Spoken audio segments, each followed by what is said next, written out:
আজকের গল্প না পাওয়া, কলমে অঙ্কিতা সরকার। ছি ছি দিদি, আমার তো লজ্জায় মাথা কাটা যাচ্ছে। বাজারে দোকানে যেখানেই আমি আর ছোটু যাচ্ছি, সবার মুখে একটাই কথা, তোমার দিদি নাকি বিয়ে করেছে এই বয়সে। মুখ দেখাতে পারছি না ঘরে বাইরে। পিঙ্কি, পিকুর স্কুল, আমার অফিস, এসব জায়গায় কি বলবো বলতো? এতই যদি ইচ্ছে তো বয়সকালে কেন করলি না দিদি?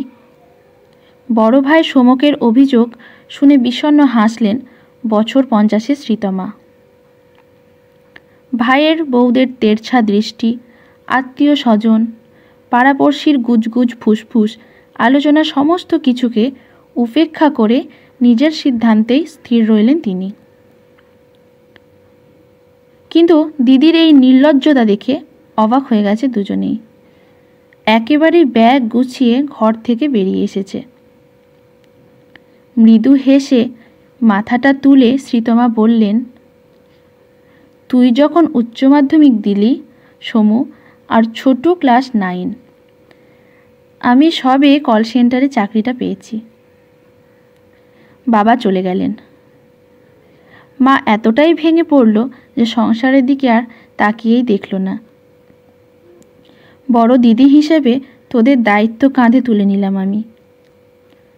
অভিযোগ তখন থেকেই বিয়ের জন্য চাপ দিতে লাগলো। আমি বারবার ওকে ফিরিয়ে দিলাম। পারলাম না স্বার্থপরের মতো তোদের দুজনকে অসুস্থ মায়ের ভরসায় রেখে সুখের সংসার সাজাতে। আজ তোরা বড় হয়েছিস, ভালো চাকরি করছিস, বিয়েও হয়েছে। এখন তো আমি নিজের জন্য ভাবতেই পারি। ভাইদের আর উত্তরের সুযোগ না দিয়ে ব্যাগটা নিয়ে ধীরে ধীরে বাড়ির চৌকাঠ পেরোলেন শ্রীতমা। আজকের গল্পটি এখানেই সমাপ্ত। আপনাদের যদি ভালো লেগে থাকে লাইক, শেয়ার, কমেন্ট করে পাশে থাকবেন। ধন্যবাদ।